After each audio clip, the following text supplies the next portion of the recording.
Muito bem, meus irmãos, nós vamos retomar a nossa série de estudos e os irmãos já sabem que nesse programa de estudos de quarta-feira nós estamos nos dedicando a estudar a primeira epístola de Paulo aos Coríntios. Temos dado a esta série o nome, o tema de Problemas de uma Igreja Local, porque nesta carta, a primeira de Paulo aos Coríntios, o apóstolo Paulo está tratando de uma série de problemas de uma igreja local. Então, nós temos visto qual é o tratamento que Paulo deu a cada um destes problemas, para que possamos aprender e lidar com os problemas de hoje, não é? Da nossa igreja local. Nós chegamos ao capítulo 12. Estamos na primeira porção do capítulo 12, que é os versos 1 até o verso 11, não é isso? Essa tem sido a porção que nós temos estudado e estamos indo bem devagar aqui, porque há muita coisa para a gente ver nessa porção. Então, nós vamos voltar a essa porção. Acho que já é a terceira ou quarta aula que a gente lê essa passagem. Mas vamos reler. 1 aos Coríntios 12, de 1 a 11. E eu leio, você acompanha aí silenciosamente a leitura que farei. Paulo diz o seguinte: a respeito dos dons espirituais, não quero, irmãos, que sejais ignorantes. Sabeis que outrora, quando éreis gentios, deixáveis conduzir-vos aos ídolos mudos, segundo éreis guiados. Por isso vos faço compreender que ninguém que fala pelo Espírito de Deus afirma anátema Jesus. Por outro lado, ninguém pode dizer Senhor Jesus senão pelo Espírito Santo. Ora, os dons são diversos, mas o Espírito é o mesmo. E também há diversidade nos serviços, mas o Senhor é o mesmo. E há diversidade nas realizações, mas o mesmo Deus é quem opera tudo em todos. A manifestação do Espírito é concedida a cada um visando um fim proveitoso. Porque a um é dada mediante o Espírito a palavra da sabedoria, e a outro, segundo o mesmo Espírito, a palavra do conhecimento. A outro, no mesmo Espírito, a fé. E a outro, no mesmo Espírito, dons de curar. A outro, operações de milagres. A outro, profecia. A outro, discernimento de espíritos. A um, variedade de línguas e a outro, capacidade para interpretá-las. Mas um só e o mesmo Espírito realiza todas estas coisas, distribuindo-as como lhe apraz, a cada um individualmente.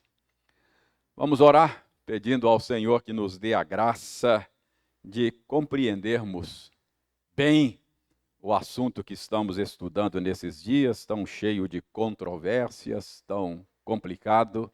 Vamos pedir ao Senhor que nos ajude a ter uma boa compreensão desse assunto, nos dê um coração humilde, um coração ensinável, um coração que se contente com aquilo que a Escritura diz, não é?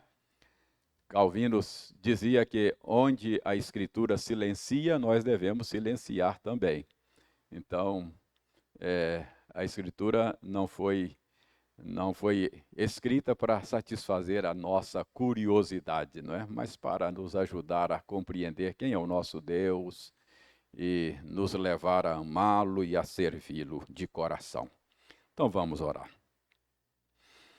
Deus o bondoso, rendemos-te graças porque mais uma vez aqui estamos, como temos feito normalmente nas noites de quarta-feira. Muito obrigado. É tão bom poder tirar esse tempo para juntos nos debruçarmos sobre a tua palavra. a fim de compreendermos bem a tua vontade, extrair da tua palavra a nutrição que o nosso coração precisa. Senhor, que o Senhor nos ajude nesta empreitada, que o Senhor nos ilumine e nos dê boa compreensão do assunto que estamos estudando. Faze isto, Senhor, nós te pedimos, em nome de Jesus. Amém. Irmãos, só para nos situarmos, os problemas que Paulo tem tratado desde o capítulo 11 são problemas relacionados com o culto, não é? Então, lá no capítulo 11, bem lá no início, versos 2 a 16, ele tratou do uso do véu no culto.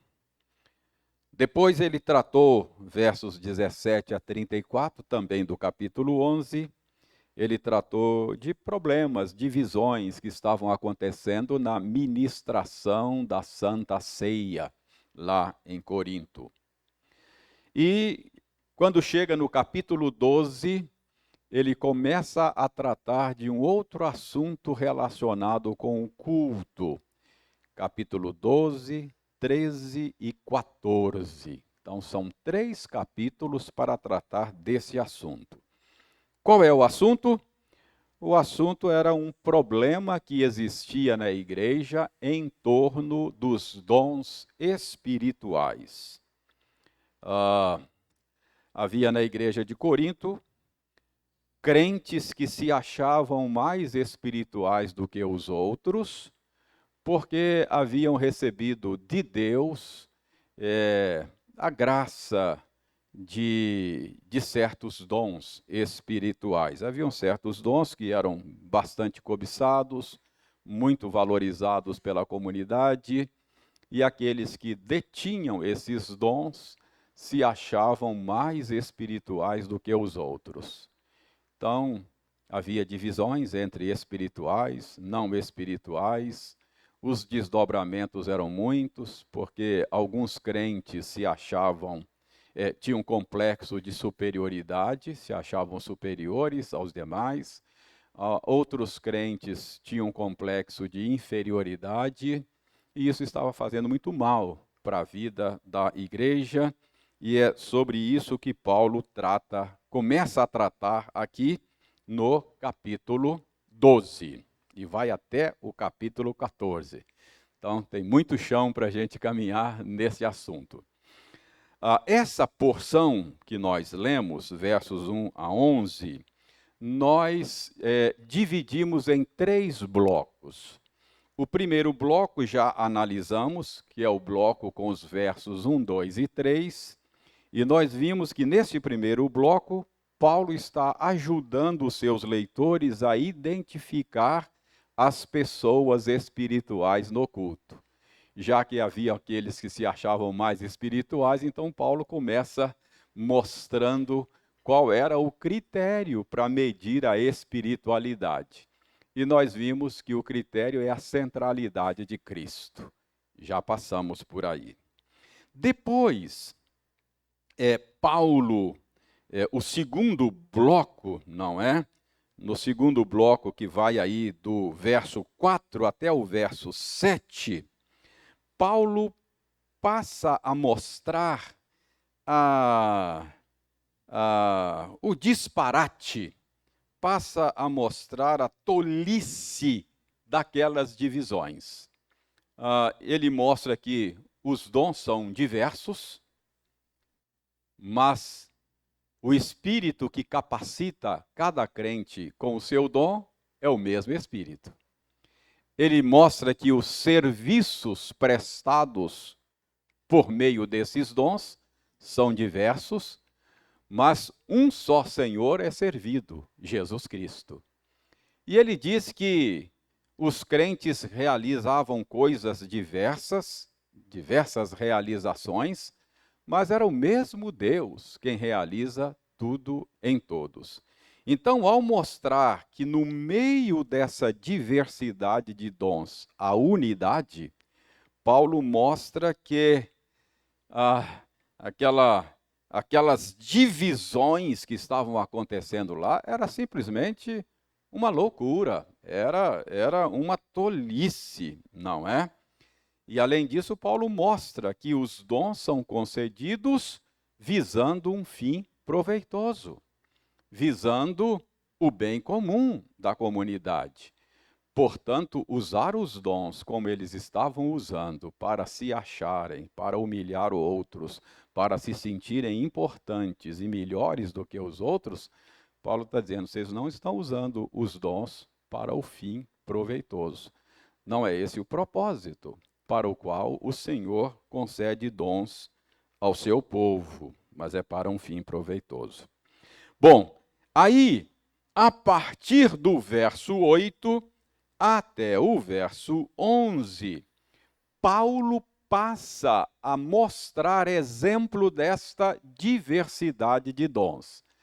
No bloco anterior, no bloco 2, ele simplesmente falou que eram diversos. Então, agora, no bloco 3, ele passa a dar exemplos da diversidade de dons, não é? Verso 8 até o verso 11. Então, Paulo apresenta aí, nesse terceiro bloco, uma lista de dons. Eu já disse que esta lista não é exaustiva, ela é apenas uma amostragem. Eu disse que todas as listas de dons que a gente encontra no Novo Testamento não são listas exaustivas. Paulo, com isso aqui, o que Paulo quer é só mostrar que há uma diversidade de dons. Então, o propósito dele é só exemplificar esta unidade na diversidade que há no corpo de Cristo. Paulo não está preocupado aqui em explicar a natureza desses dons. Ele está apenas mencionando, exemplificando a diversidade deles. Mas, embora não seja essa a intenção de Paulo, nós estamos aproveitando que estamos passando aqui por essa lista e estamos gastando algum tempo para entender, à luz do ensino geral da Escritura, a natureza desses dons que Paulo menciona aqui. E é por isso que a gente tem ido com tanto vagar nesse pedaço aqui, porque a gente tem gastado tempo para entender a natureza desses dons e nem sempre é fácil a gente entender a natureza deles. Então, desta lista, nós já analisamos aí a natureza do dom de palavra de sabedoria, não é? No verso 8, palavra de sabedoria e de conhecimento. Gastamos um tempo aí para entender a natureza deste dom. Depois, analisamos aí o dom da fé. Gastamos um tempo para procurar entender a natureza desse dom. Depois, no verso, ainda aí no verso 8, dons de curar no verso 9. Gastamos um tempo aí para entender a natureza desse dom. E depois também já analisamos operações de milagres no verso 10, ok? Então, já gastamos algum tempo para ter uma compreensão da natureza desses dons aí.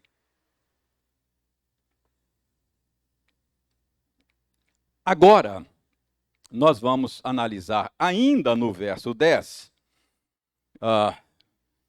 Pensei em analisar dois, dom de profecia e o dom de discernimento de espíritos.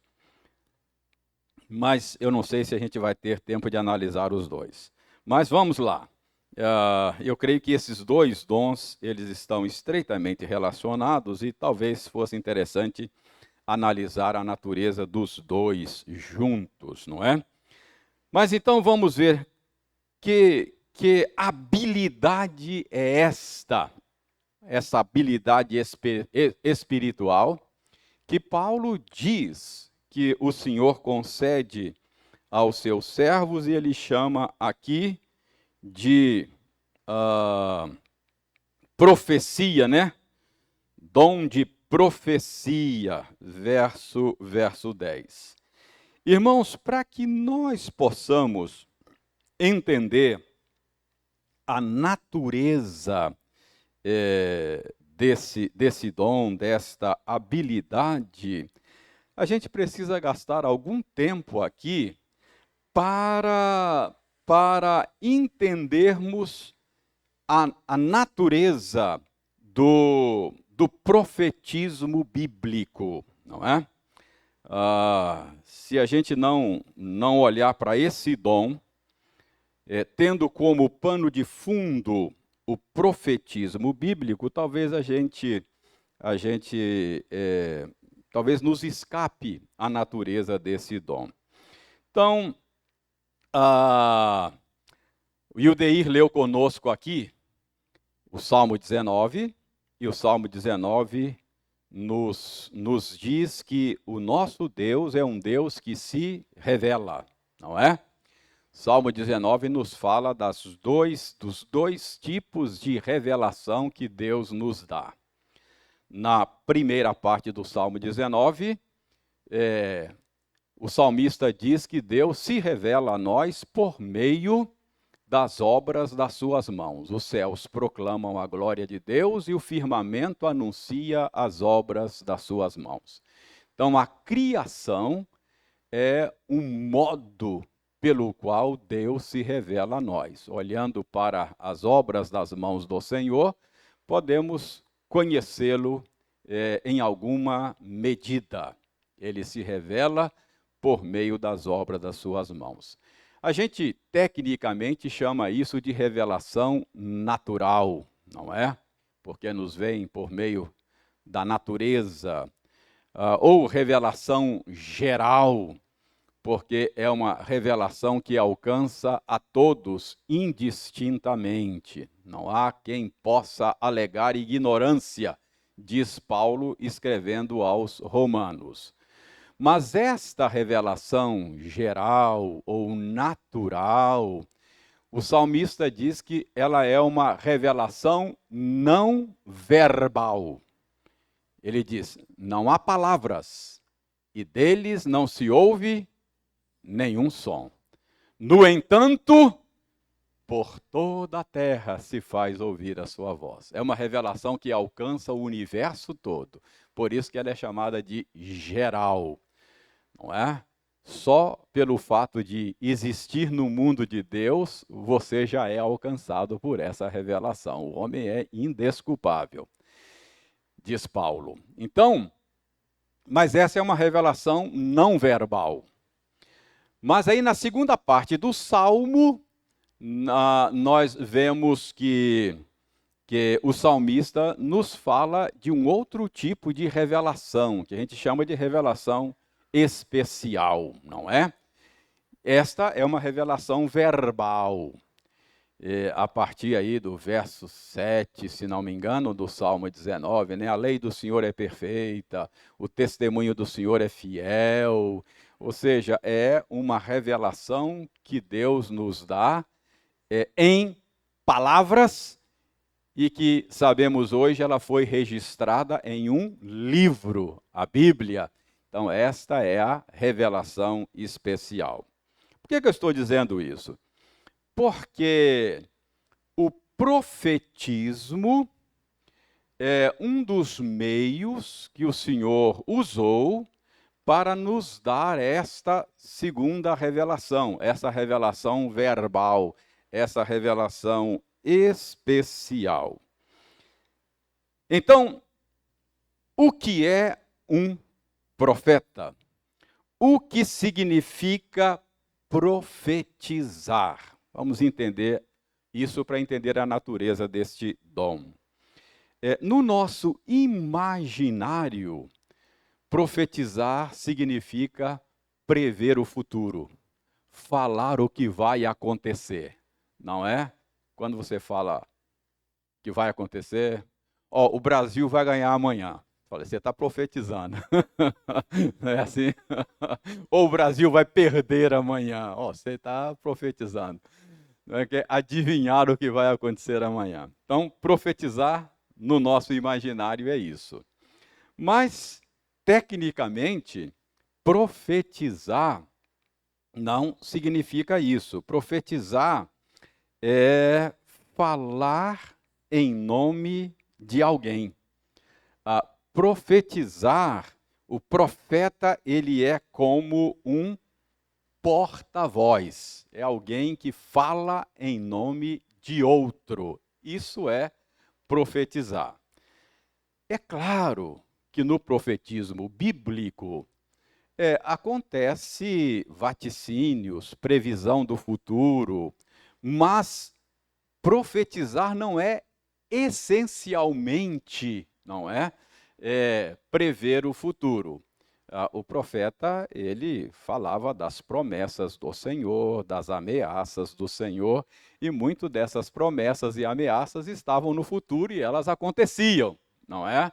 Mas profetizar não significa necessariamente prever o futuro. Abra sua Bíblia em Hebreus. Vamos ver aí, essa questão da profecia bíblica tem a ver com a revelação. Abra Hebreus capítulo 1, verso 1.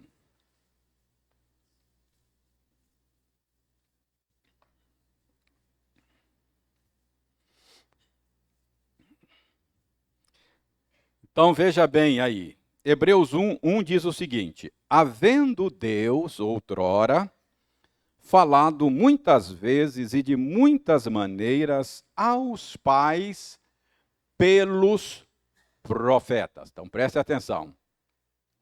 Olha como a profecia tem a ver com fala, com palavras. Verbal, é uma revelação verbal, não é? Quem falou? Quem falou? Deus. Falou por meio de quem? Profetas. Então, o profeta é um porta-voz de Deus, no caso do profetismo bíblico. Então, Deus falou por meio dos profetas. É isso que o escritor de Hebreus está dizendo. Então, um profeta, no sentido que estamos tratando aqui, é alguém que fala em nome de Deus, é um porta-voz. Não necessariamente prevendo o futuro, embora isso pudesse acontecer na palavra profética. Olha, para que fique bem claro a natureza do que significa profetizar, veja no Êxodo. Abra sua Bíblia no Êxodo.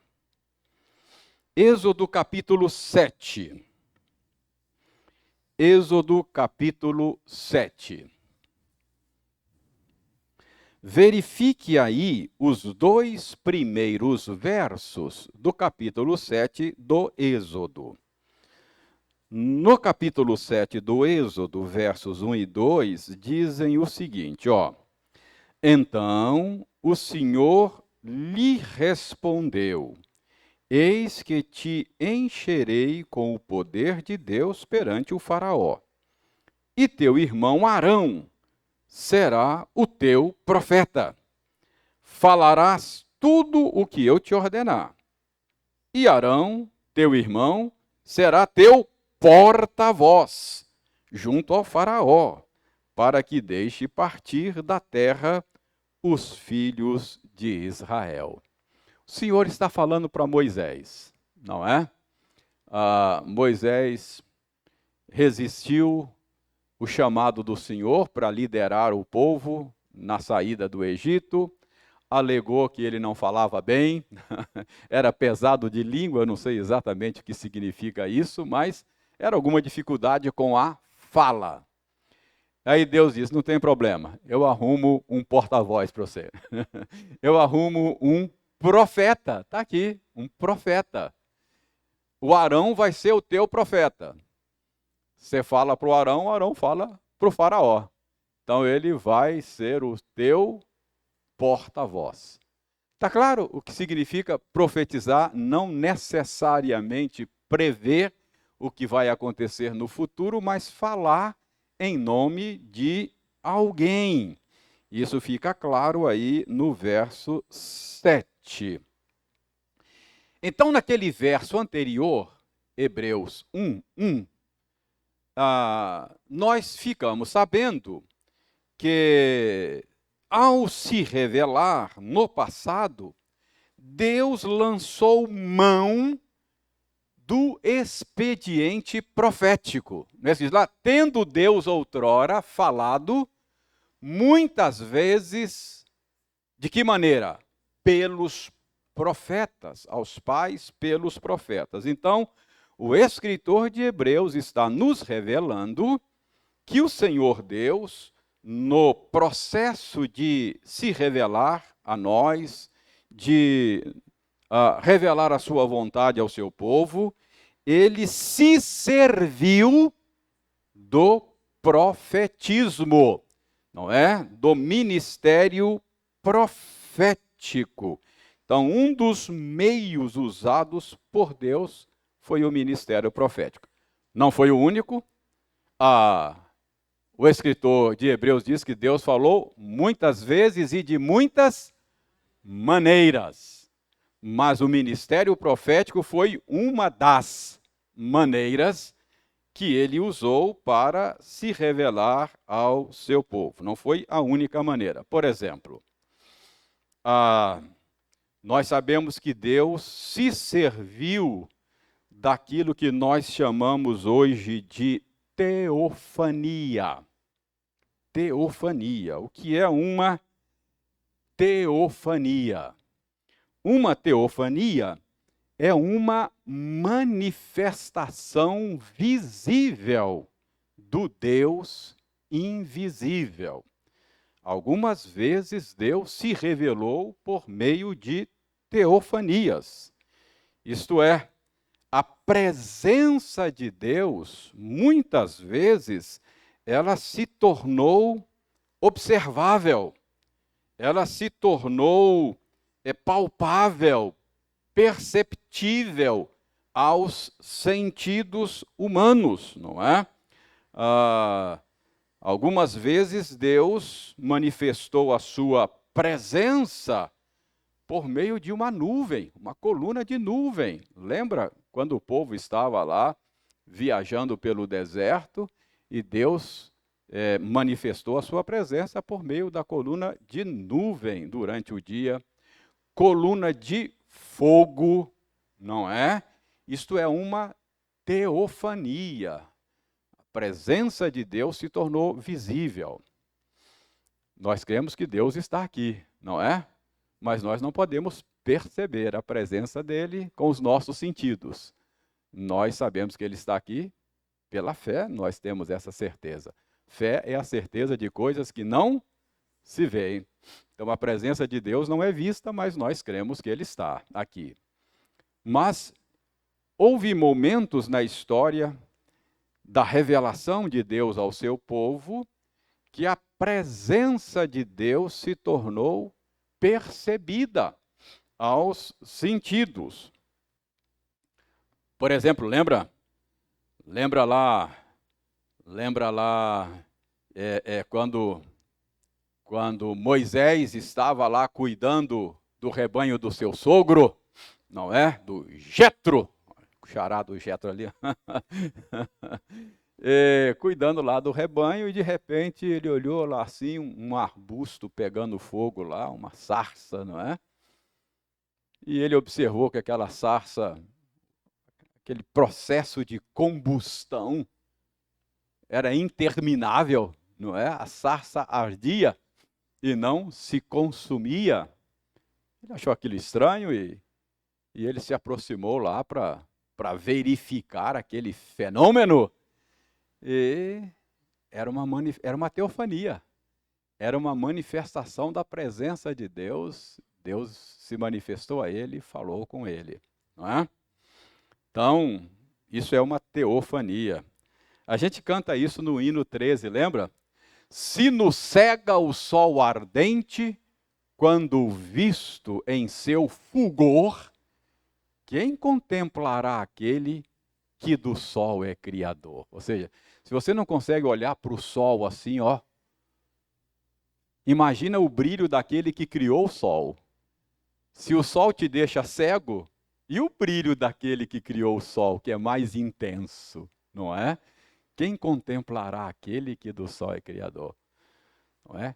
Patriarcas não puderam o seu rosto contemplar. Nem Adão chegou a vê-lo antes mesmo de pecar. Ele é invisível, não é? Mas aí há um momento que o poeta fala das teofanias, não é? O poeta diz lá, fogo em cima da arca santa, sarça ardente no Sinai.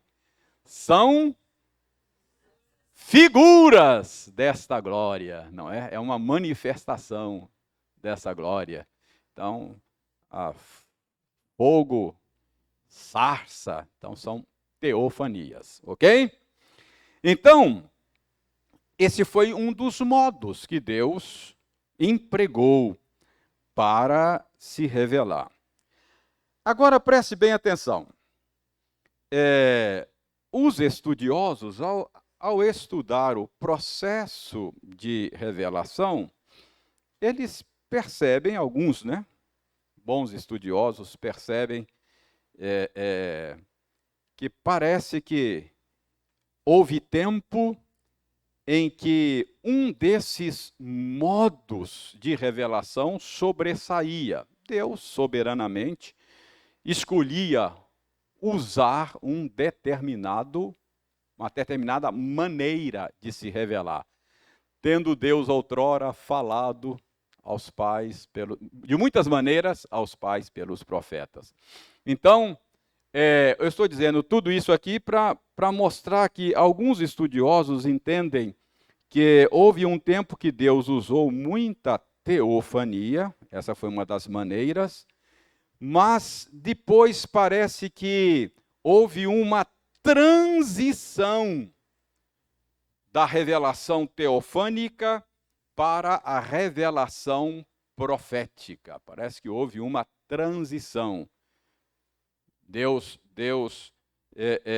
que se revelava em teofanias, por alguma razão resolveu mudar o seu modo de revelar agora por meio de profetas, por meio da profecia. Alguns estudiosos entendem, dentre eles Dr. Heber Carlos de Campos, entende que Números, abra sua Bíblia, em Números 12, nós temos aqui um texto que é o marco desta transição. A transição da teofania para o profetismo. Números 12, a partir do verso 1. Vou ler aqui Números 12, versos de 1 a 8. Há quem entenda que esse texto ele marca essa transição do modo de Deus se revelar. Falaram Miriam e Arão contra Moisés, por causa da mulher cuxita que tomara, pois tinha tomado a mulher cuxita. E disseram, porventura tem falado o Senhor somente por Moisés? Não tem falado também por nós? O Senhor o ouviu.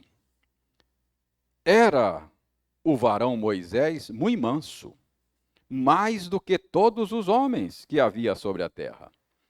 Logo o Senhor disse a Moisés e a Arão e a Miriam, vós três saí à tenda da congregação, e saíram eles três. Então o Senhor desceu na coluna de nuvem e se pôs à porta da tenda.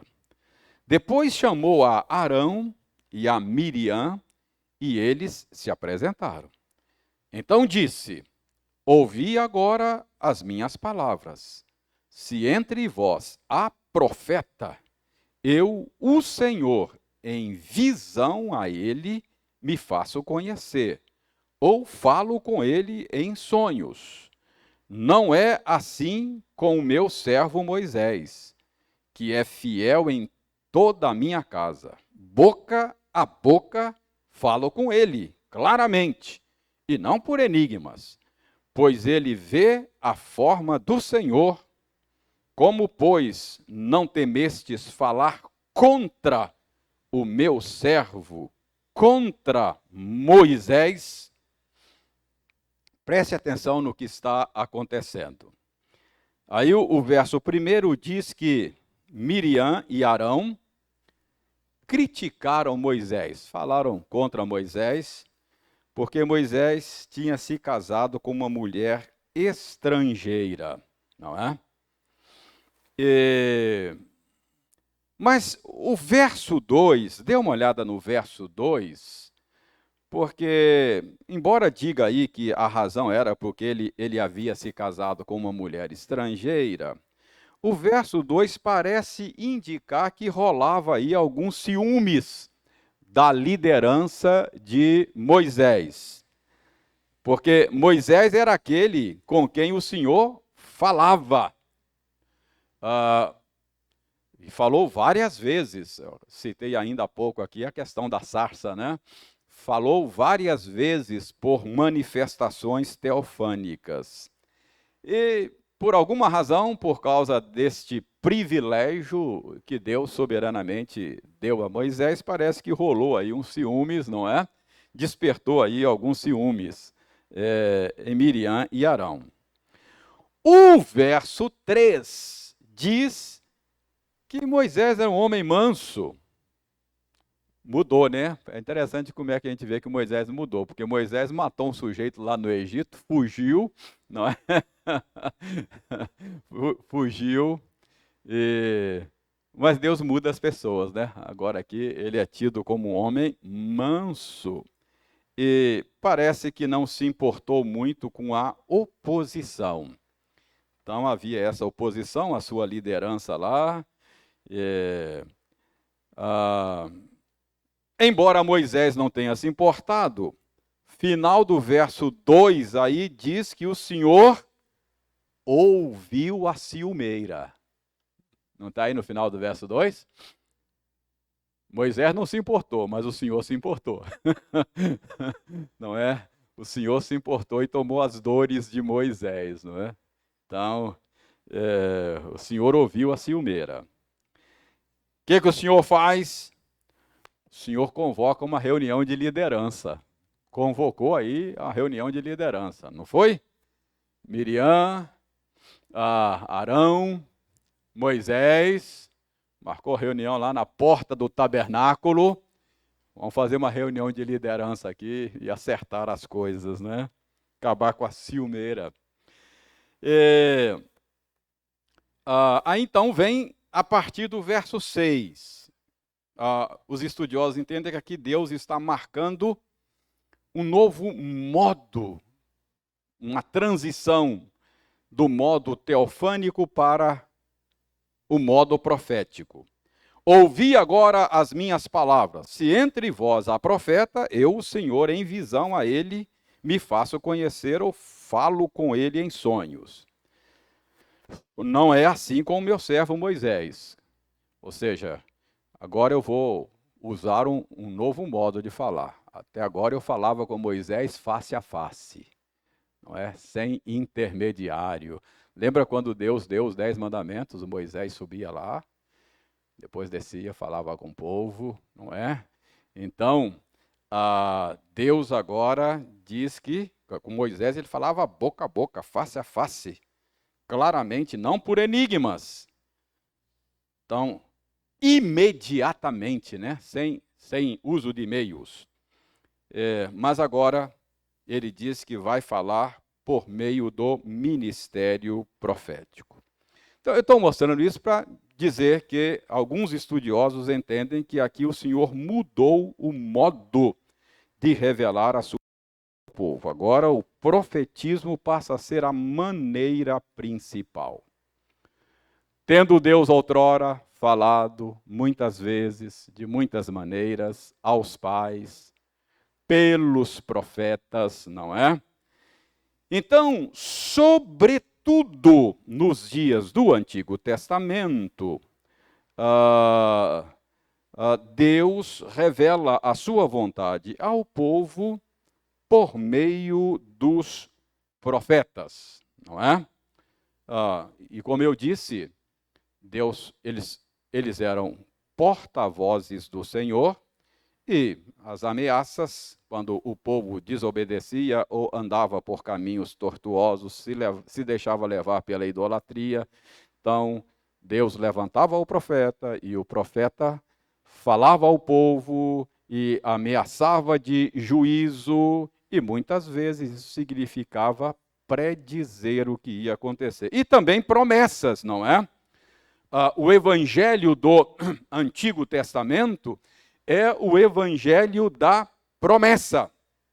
O evangelho do Novo Testamento é o evangelho do cumprimento das promessas feitas no Antigo Testamento.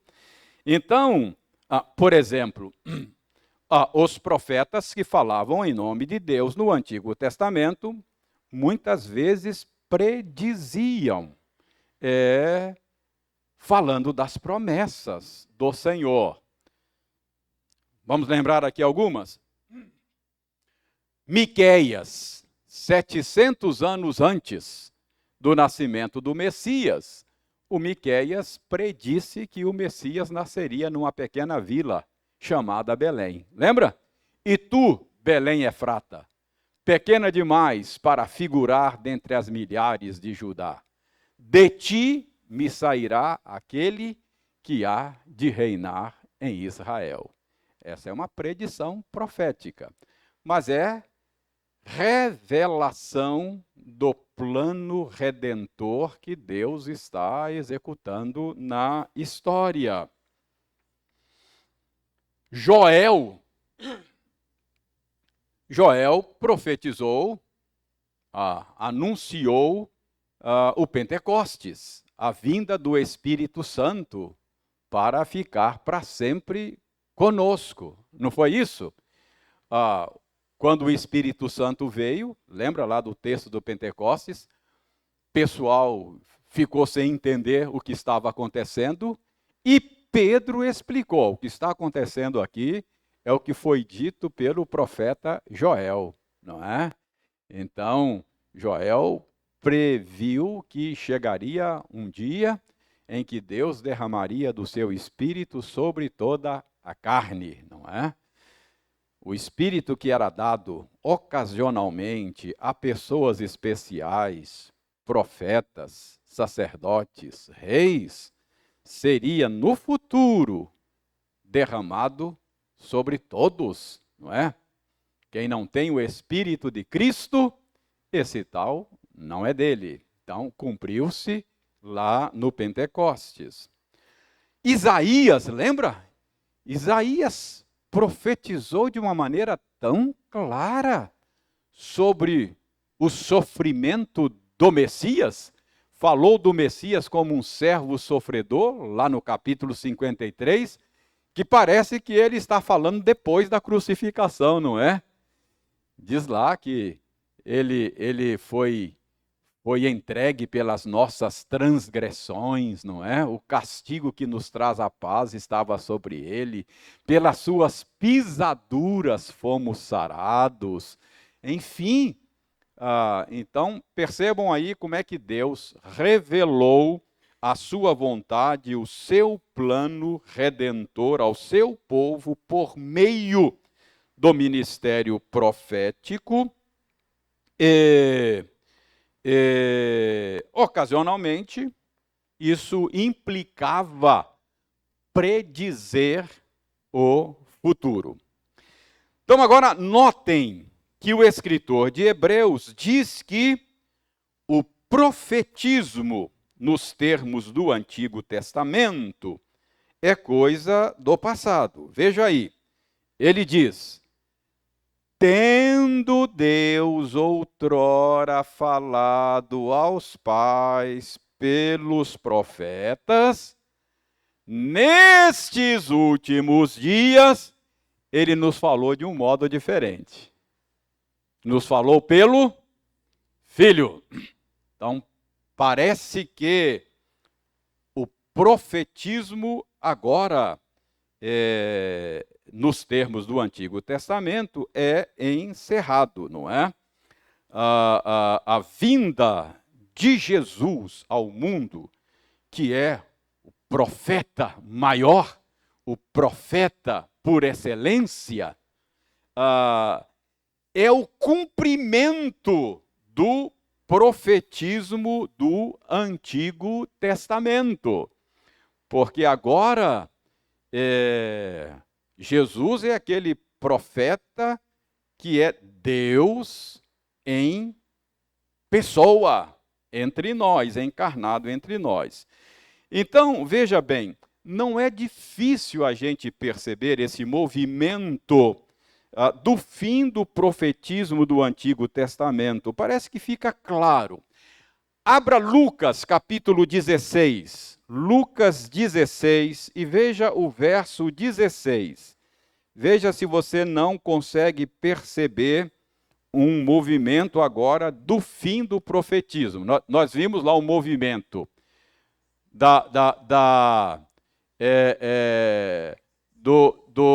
das revelações teofânicas para o profetismo. Agora, nós vamos ver um movimento do profetismo para a revelação apostólica. 16 diz assim, ó: a lei e os profetas vigoraram até João. Desde esse tempo vem sendo anunciado o evangelho do reino, e todo homem se esforça por entrar nele. Então, a gente percebe aí, não é, que João aí é o João Batista, que ele seria como que a inauguração de uma nova era. O último profeta do profetismo do Antigo Testamento, não é? Zacarias, não é? O último profeta do Antigo Testamento. E aí houve um silêncio profético, que é o período interbíblico entre o Antigo e o Novo Testamento. Houve um silêncio profético, não houve profeta, não houve um silêncio. E aí, depois de séculos de silêncio profético, aparece um profeta, não é? Mas esse profeta está inaugurando uma nova era, que é a era do reino de Deus. É João Batista, que é a inauguração de um novo tempo. Abra Deuteronômio 18, versos 15 e 16. Deuteronômio 18, versos 15 e 16. Olha como é que Deuteronômio 18, 15 e 16 prevê a vinda de um profeta que haveria de cumprir, não é, o profetismo do Antigo Testamento. Verso 15. O Senhor teu Deus te suscitará um profeta do meio de ti, de teus irmãos, semelhante a mim, diz Moisés. A ele ouvirás. Segundo tudo o que pediste ao Senhor teu Deus em Horebe, quando reunido o povo. Não ouvirei mais a voz do Senhor meu Deus, nem mais verei este grande fogo, para que não morra. Então Moisés diz que haveria um tempo quando o Senhor levantaria um profeta semelhante a ele, e quem ouvisse esse profeta, ou quem não ouvisse esse profeta, morreria, não é? Mais tarde, abra Atos capítulo 3. Atos capítulo 3. Pedro aí, Atos 3, a partir do verso 22. Pedro diz: o Senhor Deus vos suscitará dentre vossos irmãos um profeta. Ele está citando Moisés. Disse, na verdade, Moisés. Pedro está dizendo: o Senhor Deus vos suscitará dentre vossos irmãos um profeta semelhante a mim. A ele ouvireis em tudo quanto vos disser. E acontecerá que toda alma que não ouvir a esse profeta será exterminada do meio do meu povo. E todos os profetas, a começar com Samuel, assim como todos quantos depois falaram, também anunciaram esses dias. O que Pedro está dizendo aí é que esse profeta, que segundo Moisés foi prometido um profeta semelhante a Moisés, era o Senhor Jesus. Então ele é o cumprimento desta profecia a respeito de um grande profeta. Estevão também atribuiu a Jesus esta profecia. Vejam bem, Atos 7:37. Foi Moisés quem disse aos filhos de Israel: Deus vos suscitará dentre vossos irmãos um profeta semelhante a mim.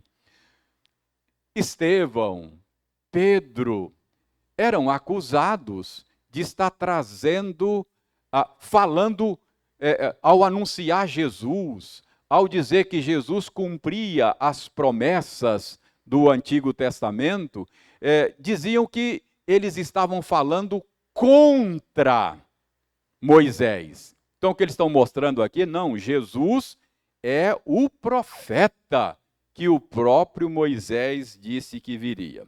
Então, veja bem, a partir de agora, uma vez que o profeta maior veio, que é Jesus, ocorre uma nova mudança no processo de revelação.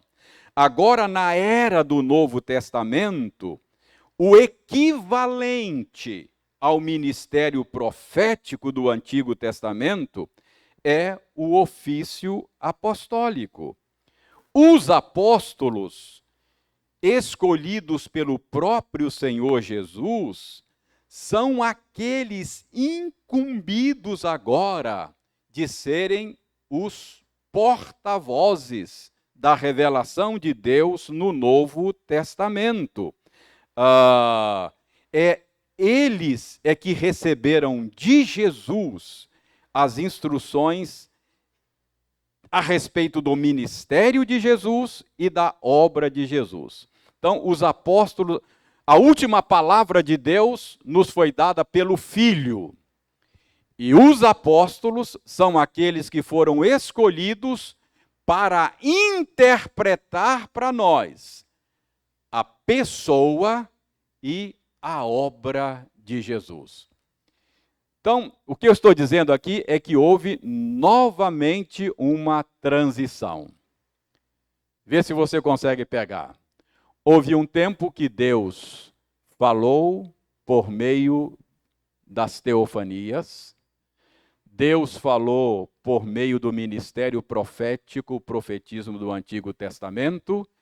E agora, a partir de Jesus, Deus falou por meio dos apóstolos. Então, o equivalente aos profetas do Antigo Testamento, no Novo Testamento, são os apóstolos. Isso fica claro. Por exemplo, quando Jesus se despediu, Jesus escolheu os 12 apóstolos, os treinou, não é? Os treinou, os enviou, e na despedida dele, ele disse aos apóstolos: eu tenho ainda muita coisa para lhes dizer, mas vocês ainda não estão prontos para receber. Quando vier o Espírito Santo, ele guiará vocês a toda a verdade. Então, os apóstolos, debaixo da inspiração do Espírito Santo, foi quem interpretou a pessoa e a obra de Cristo para nós. Então, hoje nós sabemos quem é Jesus e o significado do que ele fez por meio do ministério dos apóstolos. O que eu estou querendo com toda esta história? É dizer que a revelação nos foi dada pelos profetas do Antigo Testamento, e profetas nos termos do Antigo Testamento. Esse ministério profético não existe mais. No Novo Testamento foi o ministério apostólico, e uma vez que a revelação de Deus foi dada e concluída, e o cânon da Escritura fechado, esse tipo de ministério profético nos termos do Antigo Testamento e apostólico nos termos do Novo Testamento não acontece mais. O cânon da Escritura está fechado. Deixe-me ver se você consegue perceber isso claramente. Hebreus capítulo 2, veja lá. Depois de dizer que Deus nos falou ultimamente pelo Filho, ou seja, a revelação de Deus alcançou o seu ápice, o seu ponto alto na pessoa de Jesus e na interpretação da sua obra dada pelos apóstolos. Olha como é que o escritor de Hebreus fala no capítulo 2, verso 1 em diante. Por esta razão, importa que nos apeguemos com mais firmeza às verdades ouvidas, para que delas jamais nos desviemos. Se, pois, se tornou firme a palavra falada por meio de anjos, e toda transgressão ou desobediência recebeu justo castigo, como escaparemos nós se negligenciarmos tão grande salvação, a qual, tendo sido anunciada inicialmente pelo Senhor, foi-nos depois confirmada pelos que a ouviram, dando Deus testemunho juntamente com eles por sinais, prodígios e vários milagres, e por distribuições do Espírito Santo segundo a sua vontade. Então, o que ele está dizendo? Que em Cristo a revelação de Deus foi completada. O que nos cumpre agora é nos apegar a esta revelação que nos foi dada, porque como escaparemos nós se negligenciarmos esta revelação completa, uma vez que mesmo aqueles que viveram antes de nós, nos dias do Antigo Testamento, que não tinham uma revelação completa, ela estava ainda em processo, mas foi base para que Deus punisse os negligentes, muito mais nós que temos a revelação completa em Cristo, não seremos poupados. E esta revelação, ela nos veio por meio dos apóstolos. Veja bem, o final do verso 3. Foi-nos depois confirmada pelos que a ouviram. Quem foram os que a ouviram, essa revelação por meio de Jesus? Os apóstolos. E eles deram testemunho de que a palavra deles era confiável por meio das credenciais apostólicas, por sinais, prodígios e vários milagres. Então, vejam bem, tudo isso aqui nos dá aquela base da nossa tradição do sola escritura. Então, o ministério profético, nos termos do Antigo Testamento, nós entendemos que foi o meio que Deus usou para revelar a sua vontade ao seu povo. E veja a suficiência da Escritura. Dê uma olhada em Apocalipse 22, a partir do verso 18. Veja como a Bíblia termina, os últimos versículos da Bíblia. Isso aqui sugere a suficiência da Escritura profética. A partir do verso 18, capítulo 22. Eu, a todo aquele que ouve as palavras da profecia deste livro, testifico. Se alguém lhes fizer qualquer acréscimo, Deus lhes acrescentará os flagelos escritos neste livro. E se alguém tirar qualquer coisa das palavras do livro desta profecia, Deus tirará sua parte da árvore da vida, da cidade santa e das coisas que se acham escritas nesse livro. Aquele que dá testemunho dessas coisas diz: certamente venho sem demora. Amém. Vem, Senhor Jesus. A graça do Senhor Jesus seja com todos.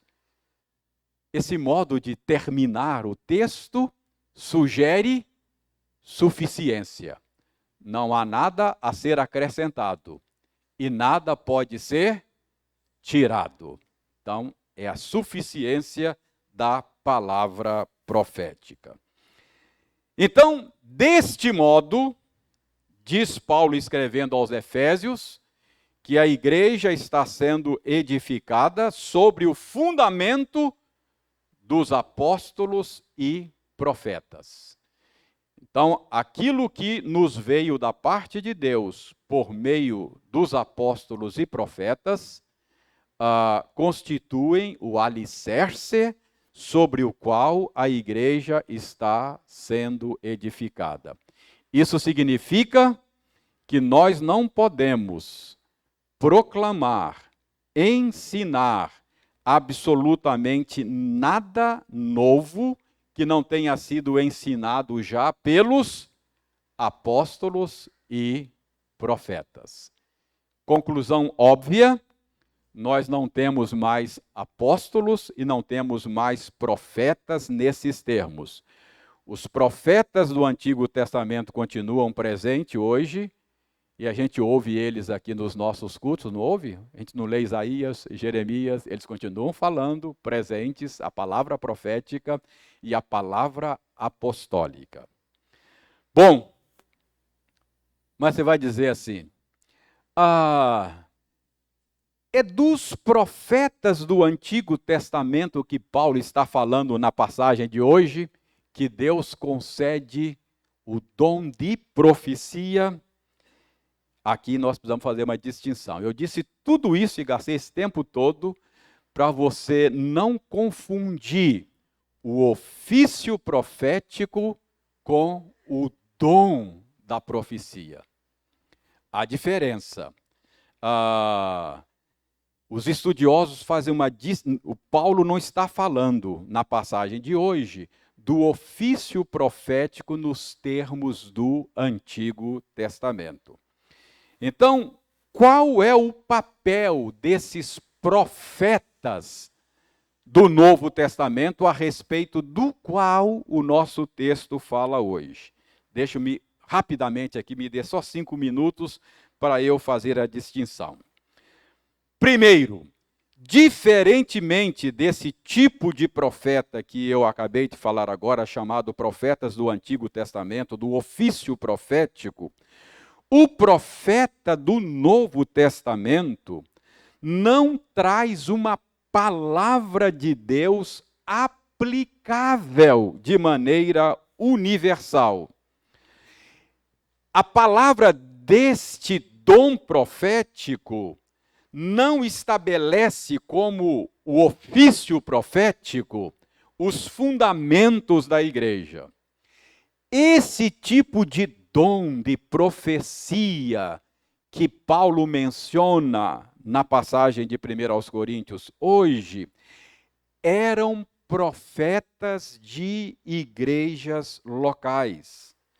A palavra deles era palavra para um determinado grupo de crentes e não a palavra para a igreja do Senhor em geral, universal, todos os tempos e todas as épocas. Você consegue fazer essa distinção entre o dom de profecia e o ofício profético? Para quem que os profetas do Antigo Testamento falaram? Geral, universal, todas as épocas, em todos os lugares. Para quem esses irmãos a respeito dos quais Paulo fala em 1 aos Coríntios 12, que tinham o dom de profecia, falaram? para a igreja local. Precisa fazer essa distinção. Então, a palavra deles era uma palavra para um determinado grupo de crentes e não para a igreja em geral. Segunda diferença. Paulo não está falando aqui do dom de profecia nos termos do Antigo Testamento, porque a palavra desse dom de profecia a respeito do qual Paulo está falando não era uma palavra autoritativa, inerrante, infalível. Era uma palavra útil para a vida da igreja local. Mas Paulo deixa claro que era uma palavra passível de ser julgada. Abra primeiro aos Coríntios 14, verso 29. 1 aos Coríntios 14, verso 29.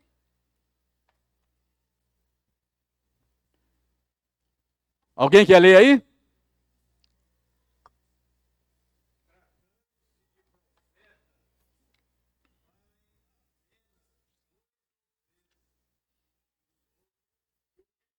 Olha, Osório, a orientação de Paulo é que quando esses irmãos exerciam esse dom na igreja de Corinto, que só tivesse a palavra no culto, 2 ou 3, não sejam muitos, só 2 ou 3. E que a igreja tinha que fazer? Julgar a palavra deles. Então, percebe a diferença? Os profetas do Antigo Testamento, o ofício profético, era a palavra inspirada de Deus, infalível, autoritativa, não passível de julgamento. Assim diz o Senhor, ponto. Dom de profecia, a respeito do qual Paulo está falando em Corinto, ele diz, olha, quando você exercer esse dom, não seja mais de 2 ou 3 no culto, e os outros julguem. Então, a fala de um profeta do Novo Testamento, desse chamado profeta de igreja local, ela tinha que ser julgada pela igreja, diferentemente da palavra inspirada dos profetas do Antigo Testamento e diferentemente da palavra dos apóstolos. A palavra destes profetas das igrejas locais, elas não estavam, preste atenção, por que tinha que ser julgada? Não era inspirada. Elas não estavam necessariamente livres das misturas dos erros humanos, dos enganos, dos equívocos humanos, não é? Veja a diferença entre a palavra de um profeta de igreja local e a palavra de um apóstolo, que é o equivalente do profeta do Antigo Testamento. Veja aí, 1 Coríntios 14, versos 37 e 38. Alguém leia aí, 37 e 38.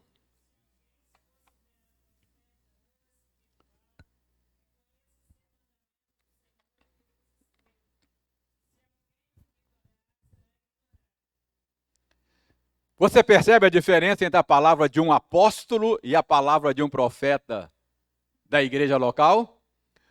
O apóstolo está dizendo, olha, o que eu estou falando, o que eu escrevo é palavra do Senhor.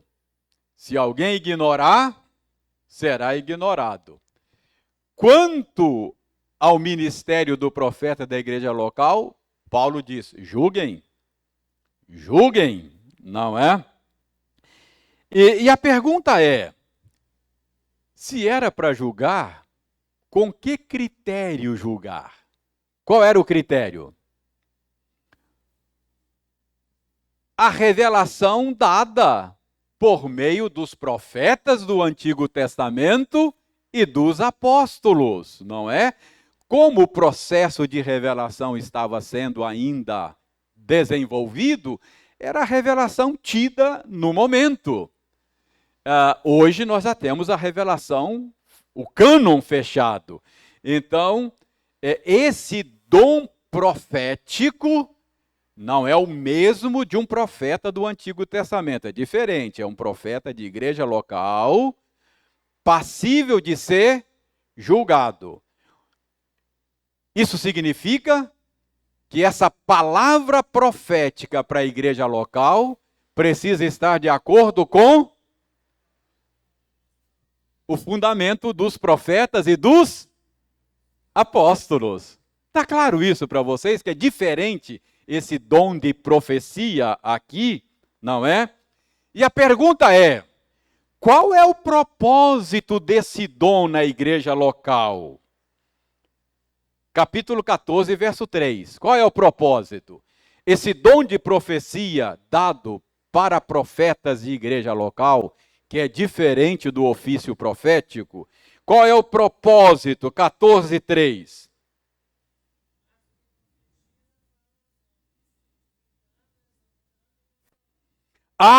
Está claro aí qual é o propósito desse dom.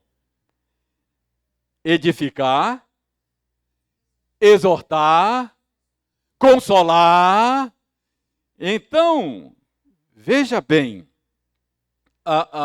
está claro aí que é uma habilidade de falar no culto, de falar na igreja, com base na revelação dada, porque podia ser julgada, aliás, tinha que ser julgada.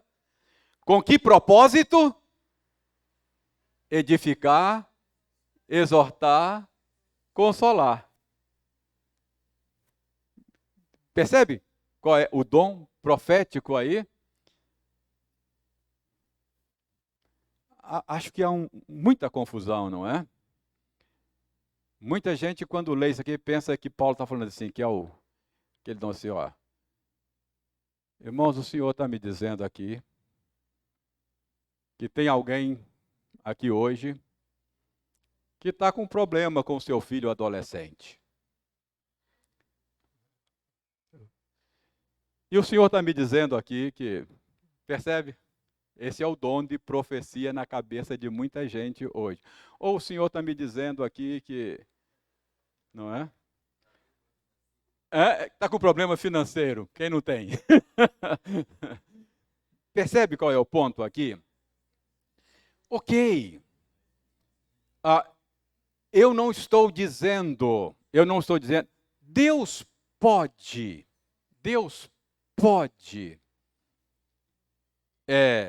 me dar conhecimento de alguma coisa assim, nesses moldes.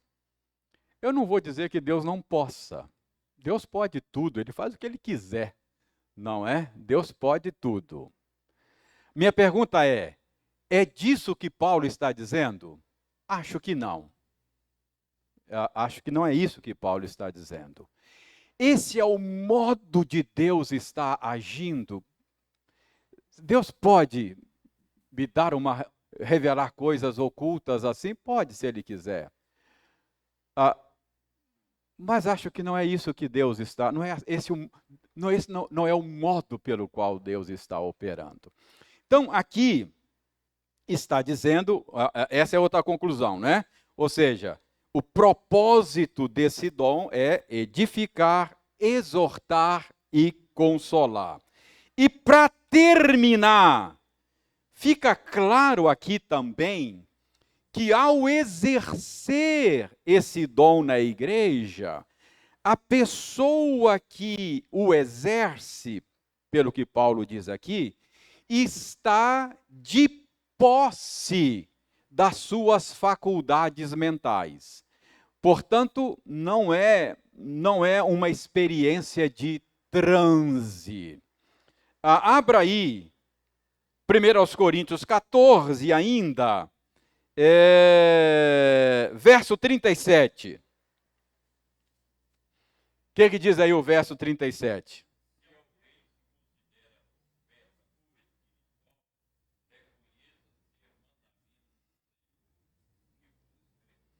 É o 37?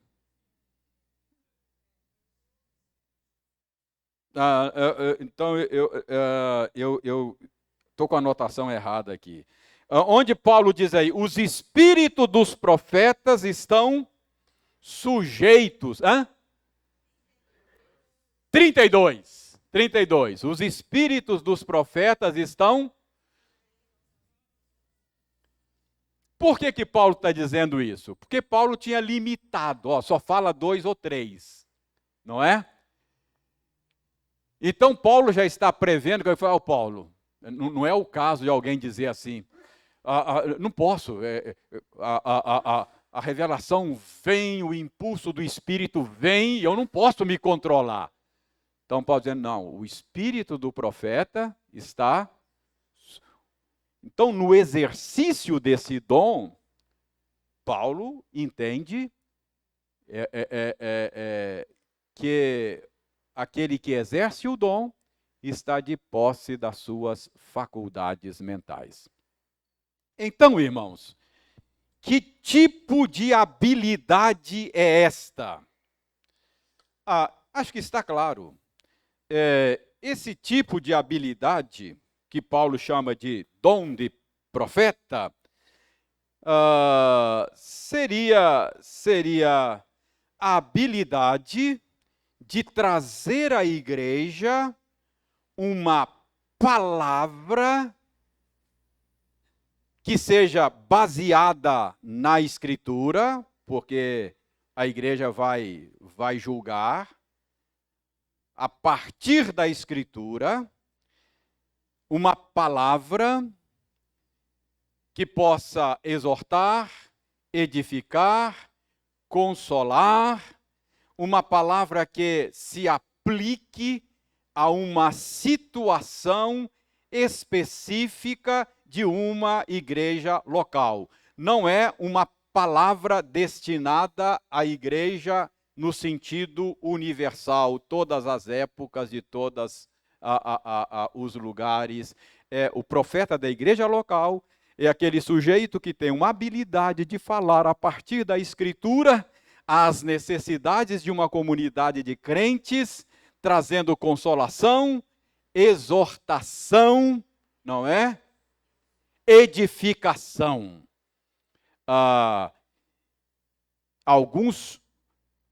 E é claro, é algo impelido pelo Espírito Santo. Então, o que é isso aqui? É aquela habilidade que alguns têm, que Deus dá, de falar a partir da Escritura, e o Espírito usa essa fala para exortar, edificar e consolar.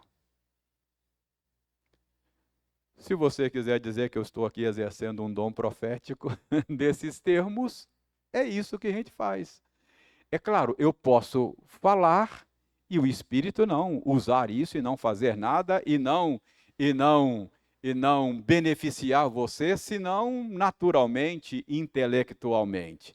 É claro que tem o impulsionamento do Espírito, mas a partir da Escritura. Creio que é isso que Paulo está dizendo. Está claro isso? Hoje foi longo, né? 9 horas já. Mas deixa eu dar um exemplo final. E às vezes o Espírito pode impulsionar essa palavra, exortando, edificando, de maneiras diferentes. Não depende daquele que fala. Deixa eu dar. Acho que isso tem mais a ver com a aplicação da palavra pelo Espírito. Imagine alguém que abra a Escritura diante do povo, Salmo 139.